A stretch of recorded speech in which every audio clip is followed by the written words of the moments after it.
miarabatsika amin'ny anarany Jesosy lay velona riavana miditra amin'izao volana aprily izao ary araka amin'ny loahevitry ny perikopy fijekema manao hoe velona ny tompo ary ny fanainy dia ho amintsika atonga ny teny amoa ampodisika fiangonana amerina antsika fiangonana ampiorina trany ny finotsika fiangonana en filazantsara ka Matthieu 2:20 andininy 7:50 hatramin'ny 9:90 ny arahantsika amin'ity fotoana ity. Filazantsara araka ny Matthieu 2:20 ny andininy 7:50 hatramin'ny 9:90. Filazantsara araka ny Matthieu nosoratana indrindra ho an'ireo jiosy kristiana anamafisana orina ny finoany fa Jesosy ilay Messia nambarany mpaminany arak'izay voasoratra ao amin'ny testamenta taloha. Tsaraina izany ankehitriny eto amin'ity perikopa ity, tsaraina ny fahamarinany teny hoe Jesosy Kristy ilay zanak'Andriamanitra, Jesosy Kristy no Messia. Entina tsaraina eo anatrehan'ny fitondram-piangonana i Jesosy Kristy sy ny fijoroany ho zanak'Andriamanitra. Ny fehiny fitsarana dia ny hoe mendrika ho eloina ho faty izy.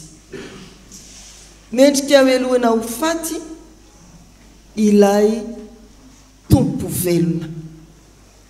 Raha manomboka ny lohahevitry ny perikopa isika manao hoe velona ny tompo dia apetraka ny fandaharana manoloana antsika hieritreritra hoe noelona ho faty koa ilay Jesosy velona. Napetraka izany didim-pitsarana izany ampieritreritra antsika hoe maty aloha Jesosy vao velona. Fanekepinontsika raha teo zany manao hoe maty ka nalevina nitsangana tamin'ny maty tamin'ny andro fahatelo.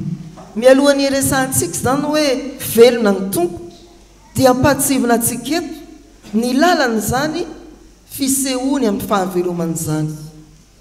Nandalo ireo fanenjehana samihafa izy ary tonga eo amin'ny fitsarana manoloana ireo tompon'andraikitra ambony ara-pivavahana eto amin'ity soratra masina ity. Riavana malala rehetra amin'ny tompo ireto no hevitra izay zaraina amintsika ahafahantsika mieritreritra izany fahavelomany tompo izany miainga amin'ity perikopa ity. Mpilalao anankiray ato anatin'izao soratra masin'izao i Petera.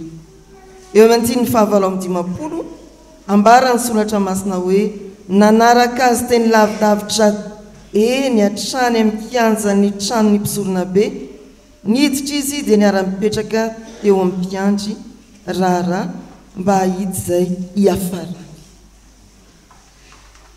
Petera izay mpianatra naneho hafanampo tamin'ny fanarahany tompo iray tamin'ireo apôstôly 12 no tsaraina i Jesosy Kristy fa izy nitazan-davitra nanaraka teny lavidavitra teny niara-mipetraka tamin'ny mpiandry raharaha mba hiandry izay hiafarana. Miomana ny amin'ny Pasika fankalazana ny fahaveloman'ny tompo isika ary anisan'ny lalana mankany ny fitsarana any Jesosy Kristy. Raha tsaraina manoloana antsika ny filazantsara ary misy olona mikirakira izany filazantsara izany ny fanambarana fa Jesosy Kristy ny zanak'Andriamanitra, Jesosy Kristy no Messia. Raha teneniny izany eny amin'ny fiarahamonina, raha tononiny izany eo anivon'ny fiangonana, ho tahaka ny Petera ve ianao? hitazan-davitra ny amin'izay hiafarany ny fitsarana sa efa anantena sahady fa io tompo izay tsarainy io ny filazantsara izay avela ho kirakirainy ny fiaramonina sy ny mpitondra fivavahana ka tsaraina dia marina tsy adikevitra. Betsaka ny mafana fo toan'ny Petera fa rehefa tonga amin'izay tsy maintsy hiatrehana amin'ny fijoroana vavolombelona dia manao tazan-davitra. Betsaka ny mpivavaka eny mamonjy alahady fandraisana toy izao fa rehefa tonga ny akombagomban'andro ny alahady dia manao tazan-davitra. Ho avy ny Pasika dia mibetsaka ny toan'ny Petera avy nanao tazan-davitra tany rehetrarehetra tany. Rehefa tonga ny Pasika dia tiako amba izy ry havana malala miara-miady amin'ny Kristy ny olona tena voninahim-kalaza ny fahavelomany, miara-miatrika ny fitsarana ny Kristy isika, mijoro vavolombelona amin'ny ataontsika andavanandro, raha kirakiraina ny filazantsara eny amin'ny fiarahamonina, esoesony sika kristianina endretrena, tsy hiatakataka ianao fa tena hijoro hiomana tsara, tsy hiandry izay hafarany ny fitsarana fotsiny ho an'ny fanamelohana any Jesosy fa hiandry indrindra amin'ny fanantenana ny amin'ny fahavelomany Jesosy Kristy. Miatrika ny tontolo mpiainantsika isika ry havana, maro tokoa izay mety ho endrika fandavana ny filazantsara amin'ny vantaona irahantsika miaina ankehitriny. Tsy mody kombombavy ianao ka nafina ny maha-kristiana anao fa ho vavolombelona ny fahavelomany teny izay efa namelona ny finoantsika, ho fahavolombelona ny fahavelomany teny izay manambara ny fahaveloman'Andriamanitra. Fa ao anatin'izao perikopy izao koa ry havana dia manana anjara ny atao hoe lohan'ny mpisorona sy ny sinetriona, ilay mitady ny sikotra ary feno fanadiadiana any Jesosy ahatonga azy amoaka ny fahamarina ny filazantsara. Ny andiny ny 7:50 dia ny lohan'ny mpisorona mba amin'ny sinetriona rehetra nitady teny hoentiny ny hampangana laingany Jesosy mba aminoana azy. Mendrika hoe lohana ho faty izy no tadiavina fatratra ny lalana hahatongavany Jesosy eo amin'ny fahafatesana, fa tsy nijanona teo izy fa tonga tamin'ny fitsanganana amin'ny maty ny fahavelomany. Ny lohan'ny mpisorona sy ny sinetriona, hoe sinetriona moa dia ireo 70 izay tompon'andraikitra ambony teo amin'ny fivavahana Jiosy tamin'ny fotoanandro, miandraikitra ny fandaminana ny raharaha mpiangonana rehetra, mihevitra izay ampitombona tsara ny fivavahana izay iandraiketany, satria nanakotaba ny fivavahana Jiosy, nanozongozana ny finoana Jiosy, ny fijoroan'i Kristy sy ny fanambarany ny mahazanak'Andriamanitra azy, dia tonga tamin'ny faratampony fahatezerana ireto tompon'andraikitra ireto miatrika ny fitsarana any Jesosy, ny sinetriona rehetra, hitady izay hampangana lainga any Jesosy. Mety mitranga koa eo amin'ny fiainan'ny fiangonana ny fifandirana mahatonga ny filazantsara hampisalasala ny olona na dia ny kristianina azy. Mety hitranga ny fifanoherana eo amin'ny fiangonana amin'ny fampianana samihafa ka mahatonga n'izao tontolo izao valalanina hoe fa inona ny marina ny amin'ny filazantsara. Tsaraina eny anivon'ny fiangonana koa ny filazantsara fa tsy amin'ny fiarahamonina ihany.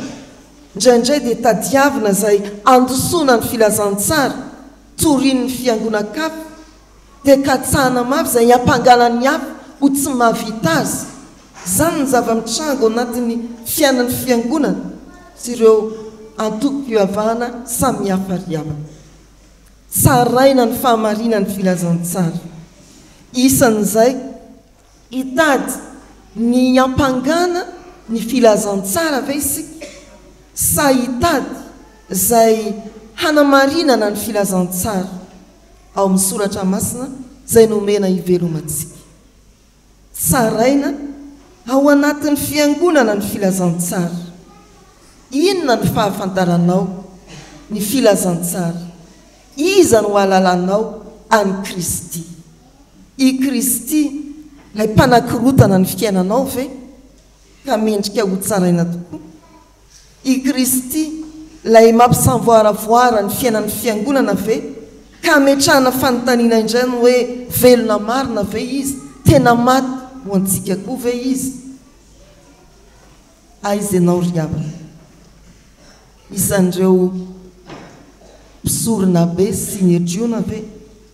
Sa ireo efa mafiorina amin'ny finoana ka mahatoky fa na inona fampianarana mety mitranga sy miseho mandidina ny filazantsara ny Kristy maty sy nitsangana tamin'ny maty, matanjaka ny finoantsika velona i Jesoa.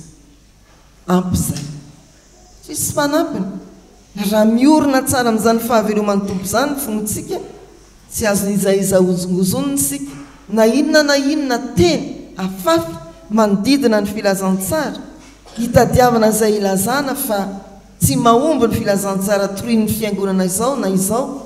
Nijoro ianao satria tsapanao fa Kristy velona no efa nekenao, Kristy velona no efa notomponao. Ny anankiray amin'izay manana anjara ato amin'ity perikopa ity dia Jesosy Kristy. Ary tokony hanandanja amintsika ny fanekemponony manoloana ireto mpitsara ireto. Amin'ny voalohany eo amin'ny andininy 7:20 dia izao no ambaran'i Jesosy. Tsy niteny Jesosy dia hoy ny mpisorona be taminy, ampanianiko amin'Andriamanitra velona ianao ilaza aminay raha ianao no Kristy zanak'Andriamanitra. Hoy Jesosy taminy, voalazanao. Mpandray anjara zay tokony hanaitra antsika manoloana ny fitsarana ny filazantsara i Jesosy Kristy, lay filazantsara torin'ny fiangonana. Rehefa niataka i Petera, rehefa nanenjika ireo tompona andraikitra ara-pivavahana tao amin'ny sinedriona, dia nijoro irery nanambara ny fahamarinan'ny filazantsara i Jesosy ka nanao hoe voalazanao. Teny fohy tokana ampieritreritra antsika fa io Jesosy zay enjehana ary tsara inio dia ilay Kristy zanak'Andriamanitra. Mbola ao anatin'ny fisalasalana tokoa ny fiarahamonina raha no tsaraina i Jesosy, fa izy dia nijoro teo alohan'ny fitsarana, izaho no Kristy zanak'Andriamanitra. Mbola mijoro manoloana ny fiangonana, mbola mijoro manoloana ny fiarahamonina koa Jesosy, mampatsiaro n'izao tontolo izao fa izy no Kristy zanak'Andriamanitra. Ary eo ambany eo dia tia hanambara sahady izy ny amin'ny hoe hiara-manamboninaitra amin'Andriamanitra, hipetraka eo an-tanana ankavanan'Andriamanitra izy. Amin'ny fanekempontsika manao hoe nitsangana tamin'ny maty, tamin'ny andro fahatelo, niakatra amin'ny an-danitra, nipetraka eo ankavanan'Andriamanitra raitsy. Ry havana malala rehetra amin'ny tompo, rehefa miaina ato anatin'ny fiangonana isika dia tsarovo Jesosy Kristy zay milaza aminao hoe izy no zanak'Andriamanitra, mijoro eo voan'ny fiangonana, mba tsy ho voafitaka ianao ka ilazan'ny hafa hoe tsy ao amin'io fiangonana io Kristy, fa tena velona ato anatin'ny fiangonana Kristy, ary mamelona anao sy mamelona ny finoan'ny tsirairay. Rehefa mandeha eny amin'ny fiarahamonina isika dia tsarovy fa ihany koa Kristy ilay tsaraina isan'andro araka ny tenin'ny Paoly apôstôly, ao koa isika no epistily velona ka vakina eny amintsika ny fahavelomany Kristy, ny fahavelomany filazantsara ho fantatry ny olona manodidina antsika fa misy zany Kristy zanak'Andriamanitra velona. Andeha isika ry havana, tsy ho tahaka ny Petera ka hijery izay afaran'ny tantaran'ny fiangonana ao anatin'izay mety ho fanenjehana mbola iainantsika. Tsy ho tahaka ny Sejiona izay mitady hiampangana andosona ny filazantsara, fa ho tahaka ny Kristy, eny solo-tenan'ny Kristy, martiora velona ankehitriny, milaza fa Kristy ilay zanak'Andriamanitra velona, mandihana sy hiandry ny Pasika isika. Torio fa velona ny tompo ilay ivavahantsika. Ho an'Andriamanitra ny voninahitra. Amen.